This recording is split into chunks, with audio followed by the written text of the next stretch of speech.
Alright guys, today we're going to be talking about uniform circular motion. If you want to copy this down, pause it and copy it down. Alright, let's look at this. A car of mass m rounds a corner of radius 45 meters. Okay, let me do it. Mass m, 45 meters. If the coefficient of static friction between the tires and the road is 0.82, coefficient of static friction 0.82, what is the greatest speed the car can have in order have in the corner without skidding? Alright, let's just kind of draw a rough free body diagram. Force of gravity going straight down, force normal going up. And we should know what allows this car to make a turn is going to be the force of friction. So it's impossible to turn without friction, and friction is what allows it to move in a circle. So that's what we should know. We should also know this force of friction, since it's what allows it to turn, is equal to the force centripetal. Okay? So what is the greatest speed the car can have in order to turn? So we should know force of friction is equal to force centripetal. Next thing we should also know is force of friction is equal to the normal force times the coefficient of friction. And the force centripetal is mv squared over r. So let's simplify this a little more. Fn is going to be equal to Fg, which is just mass times gravity times mu static is going to be mass times velocity squared times r divided by r. I know a lot of people, when they see this, they think, oh, why is it mu static? Isn't it mu kinetic? However, it is static because the car isn't sliding. The tires aren't sliding. It is still rolling. And if it's rolling and not sliding, that means it is coefficient of static friction. If it was sliding or drifting, then it would be kinetic friction. All right, let's look at this. Masses cancel out. What are we looking for? Max speed. So we're looking for this v. Okay. Gravity is 10. Mu static is 0.82. V squared, which we're looking for, and R, which is 45. So with that, let's figure out what V is. Whoopsies. Okay. 8.2 times 45 square root, and we get 19.2 meters per second. We should know that if the car went faster than this, it would exceed the amount of friction there is, and it would start to slide off. Okay, if it went slower than this, that's totally fine because there's enough friction to counterbalance it. All right, let's move on. So similar question, a sports car going around a curve with radius r.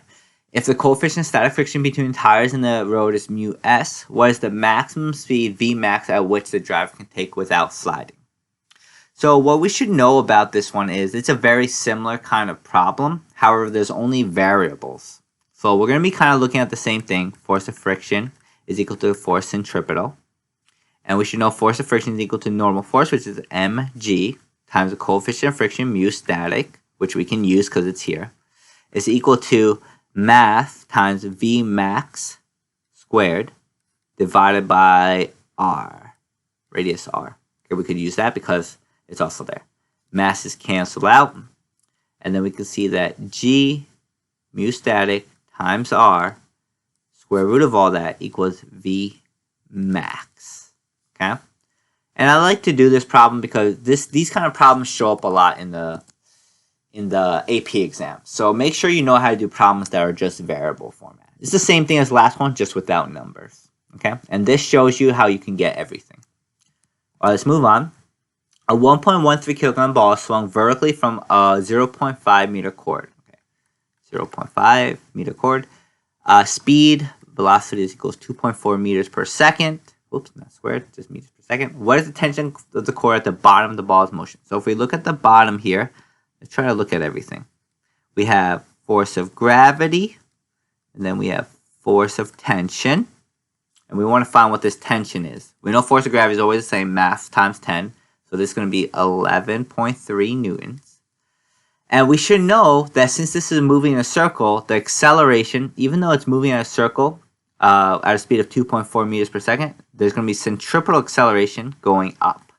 So let's try to figure out what that is. So everything's in the y direction, so sum of all forces in the y is equal to mass times acceleration centripetal. Or I should just say acceleration for now. Okay, so all the force in the y, force tension going up, force of gravity going down, mass. And then the only if it's moving with a constant speed, that's fine, but it's still moving in a circle, and that's why there's centripetal acceleration. So let's figure this out. Ft minus force of gravity, which is 11.3, is equal to the mass, 1.13. We don't know what acceleration centripetal is, but we should know acceleration centripetal is equal to v squared over r. So v squared would be 2.4 squared divided by r, which is the length that it's spinning around, which is 0.5. And if we do all this, we should figure out what the force of tension is. So 2.4 squared divided by 0.5 times 1.13 plus 11.3 is going to equal 24.3 newtons. Okay. Whoopsies. Force of tension. All right, part B. What is the tension cord at the top of the ball's motion? And maybe I'll do this in a different color. So now we're going to be looking at the top of the motion. So I'm going to draw like this and like this. Force, in this situation, force of gravity is going down and force of tension is going down. So we have two things going down. Sum of all forces in the y equals mass times acceleration centripetal. Personally, what I like to do is whatever is going in the circle, I like to make positive, and whatever is going outside the circle, I like to make negative. We can make everything, we can be consistent, but personally when I like to do circular motion, I like to do everything that's pointed inside the circle, I make it positive, and everything that's pointed outside negative. You don't have to do that, but I would suggest doing that because it gets confusing with acceleration centripetal. So I'm going to do that for this problem. So I'm going to say force of gravity is, or force of tension, which is positive because it's pointing towards the circle, and force of gravity, which is positive because it's pointing towards the circle. Mass and acceleration centripetal positive because it's pointing towards the circle. If we didn't do that, we'd have to make everything negative, and we'd still get the same answer, but a lot of times students mess up, especially with acceleration centripetal, so that's why I like to do this. All right, anyway, force of tension plus force of gravity, which is going to be 11.3, is equal to the mass, 1.13, times acceleration centripetal, which is v squared over r. Velocity is the same, 2.4 squared, divided by r. R is the same. So let's figure out what this is. 2.4 squared divided by 0.5 times 1.13 minus 11.3, and we get 1.72 newtons. Okay. What is the tension in the ball on the when the ball is horizontally on the right? Okay, so this is pretty confusing when we do something like this. Let's do a different color. So now we're saying the ball is right here. So we should know what's the tension. So there's going to be the force of tension that's pointed to the left, and the force of gravity that's pointed down like this. Okay. And what we should know is the acceleration centripetal is pointed to the left. Acceleration centripetal is always pointed towards the circle. So what we should know here is if we're looking for the force of tension, we're only going to be looking at everything in the x direction. So sum of all forces in the x equals mass times acceleration in the x. So we have force of tension is equal to the mass, which is 1.13, times the acceleration centripetal, which is 2.4 squared, divided by r, 0.5, and then we can get what force of tension is. So 2.4 squared divided by 0.5 times 1.13, and we get 13.02 newtons. 2 newtons. Okay, so I hope that all made sense. Vertical is usually harder than the horizontal, so watch it again if that didn't. Now we're going to be looking at something. This is actually a 3D problem, believe it or not, so it's a little confusing. A 1.45 kilogram ball is suspended by a 0.8 meter string. Actually, let me start to write this stuff out so that's not confusing. So what we have is 1.45 kilograms. This is 0.8 meters. Horizontal circle, constant speed, that the string makes an angle of 14 degrees. Okay. Draw a free body diagram of the mass. Okay, so if we were to just draw a point, we should have a force of gravity like this, force of tension going like this, and then that's pretty much it. Okay. Now, what is the tension in the string? Okay. So if we're looking at this, we should see that the force of gravity is equal to 14.5 newtons.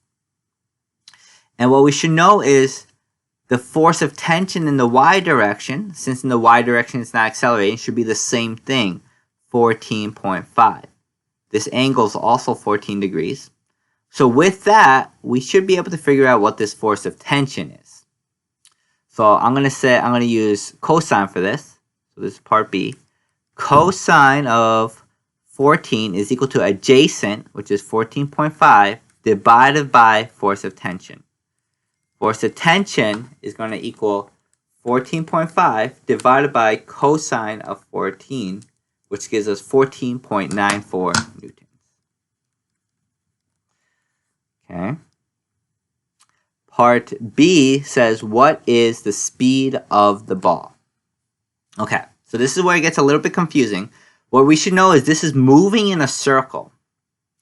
And what we should know is if it's moving in a circle like this, we should know that the force of tension in the x direction is going to be equal to the centripetal force. That's what allows it to move in a circle, the force of tension in the x. It's the same as this one here, but I just drew in the middle here, so it's a little bit more obvious. And what we should also know is the radius is right here. The radius is not the length of the string. So let's first figure out what the radius is. Radius is equal to the length of the string, which is 0.8 times sine of 14. And let's see what this is going to be equal to. 0.8 times sine of 14, and we get 0.19 meters. Okay, knowing that, let's now see if we can figure this out. We also know that the force of tension in the x is equal to force centripetal. And we can find what force of tension in the x is. Force of tension in the x is 14.94, which is the force of tension, times sine of 14, which is going to be 3.61, is equal to force of centripetal, which is the mass, 1.45, velocity squared, which we're looking for, divided by the radius, which we found was 0.19. Now let's do a little bit of algebra. 3.61 times 0.19 divided by 1.45, and then the square root, and we get 0.69 meters per second. Okay. All right. Okay. So I believe that's everything. All right. Let's move on. All right. This one's going to be a bit more complicated, so take your time with it. Similar kind of problem, but just variables, like the ones that AP Physics likes to do. A conical pendulum with mass m on a thin wire L. The mass moves with a constant speed v, with the wire making an angle of beta. So this angle here is beta with the vertical direction. Find the tension F in the wire and the period T. Okay, so I think the part A with tension shouldn't be too bad. So again, we should know that the force of gravity is going to be equal to the force of tension in the y. We also know this angle is beta. So this is just mg, making this mg. So we can say that the force of tension is equal to mg, which is this side, divided by cosine of beta. Okay? So we already found part A. Okay? So the hypotenuse here, that's what we were looking for, is going to be equal to the adjacent mg divided by cosine of beta. Okay, part B. I think this is going to be a lot more confusing though. It says find what the period is, so how long it takes to make one circle. Okay, so what we should know is the force of tension in the x direction is equal to the force centripetal. So what allows it to move in a circle is the tension in the x direction. So let's just try to simplify things. So we know force of tension is mg divided by cosine of beta. That's force of tension. But if we just want what the force of tension in the x is, we have to multiply this by sine of beta. Okay? And then this will be equal to mv squared over r. So a few things here. This m cancels out with this m. We're not looking for v. However, inside of v is the period, so we kind of be looking for that. So let me simplify things. We have g, and then we have g times tan. So g tan, right? That's g tan of beta is equal to v squared over r. What I'm going to do now, I don't have to have this line here. What I'm going to do now is I'm going to change this v, and I'm going to make it to what it's supposed to be over here. So I'm going to change it. We know the velocity of something going in a circle is 2 pi r, which is the circumference, divided by the period t. So that's all squared. So let me write this over here. G tan beta is equal to 4 pi squared r squared divided by t and r. So one of these r's cancel out, so that's nice. So now let's just try to isolate for this t. We see that t is equal to 4 pi squared. Oh, whoops, sorry. This t should be squared as well. Everything is squared. T squared is equal to 4 pi squared times r times, and this is all going to the bottom, g tan beta. Okay, and so we want to find what this is. However, one thing we are not allowed to use is this r. They're giving us the length L, so we can put it in terms of L. So we could do t squared is equal to 4 pi squared r, which is the same thing as the length times sine beta. Because we know this is r, which is going to be the length, which is the hypotenuse, times sine of beta, divided by g tan beta. So we could do a little bit more simplification, but we can see that this is the answer. If we want to simplify a little bit more, there can be, I think this is like sine, so that will be like cosine over here and things like that. But this is pretty much good enough. I hope that made sense. Watch it again if it doesn't, because I know this one was pretty difficult. Okay, let's look at this example. A car rounds a corner with a radius of 65 meters. Okay, radius is equal to 65 meters. Okay, and is banked at an angle of 20 degrees. What is the speed the car should have in order to make the turn with no assistance from friction? So a few things we should know. First of all, there's no friction. There's no assistance from friction. Force of gravity is just going to be mg. And what we should know is while this is turning, this normal force is actually going to be bigger than this force of gravity. Because while it's turning, it's going to feel more force with the pavement, because as it's turning, the sides of the bank is going to be pushing on the car a bit more. So the normal force is actually bigger than the force of gravity in these bank curve problems. So let's see if we can figure this out. Okay, so when we're doing problems like this, what we should know is the force normal in this y direction right here, or I'm going to call this force normal in the y direction, is equal to the mass times gravity. So, because in the y direction, there's no acceleration going on. However, the force normal in the x direction, this is what allows it to move in a circle. So, especially with no friction, what allows it to go in a circle is this force normal in the x direction. So, the force normal in the x is equal to the force centripetal. So, knowing that, I think we can start to find out what this is. So, what we have is force normal in the x is equal to force centripetal.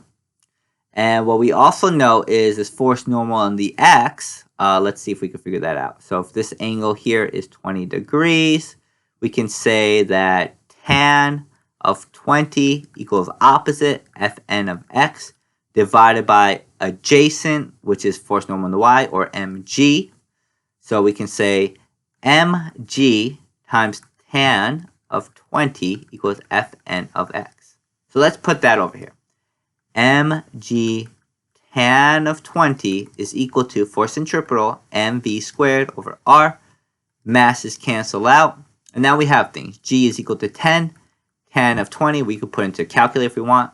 Velocity squared, that's what we're looking for.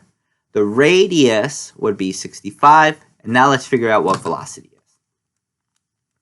10 tan of 20 times 65, square root of that, and we get 15.4 meters per second.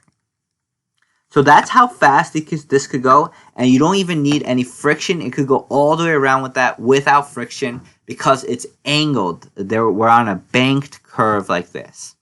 If there was no friction and went faster than this, it would start to like slide off in this direction.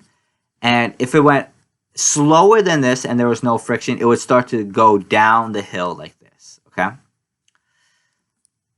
All right, let's look at the next one, and maybe the last one actually. A car goes around a bank curve with no assistance from friction. If a car is moving at speed v, can safely make a turn with no friction, at what angle beta should the curve be banked? You can use the variables r, v, and g. Okay, so let's look at this. Same problem pretty much, but now it's all variables. So we know force normal is more. Force of normal in the y direction is equal to mg. Force normal in the x is equal to the force centripetal. And what are we looking for? At what angle beta? Okay, so now we're looking for what this angle beta should be. Okay, so force normal in the x, we know that's going to be equal to mv squared over r. Okay, we can use v and we can use r. Oh, they have capital R, so I'm going to do. We should know force normal in the y direction is going to be equal to mg. So now we can actually just figure out what this angle is. We can do inverse of tan is equal to opposite, which is the force normal in the x direction, or mv squared over r, divided by the force normal in the y direction, mg. We see this g, m cancel out, and this will give us beta. So beta is equal to tan inverse v squared divided by rg.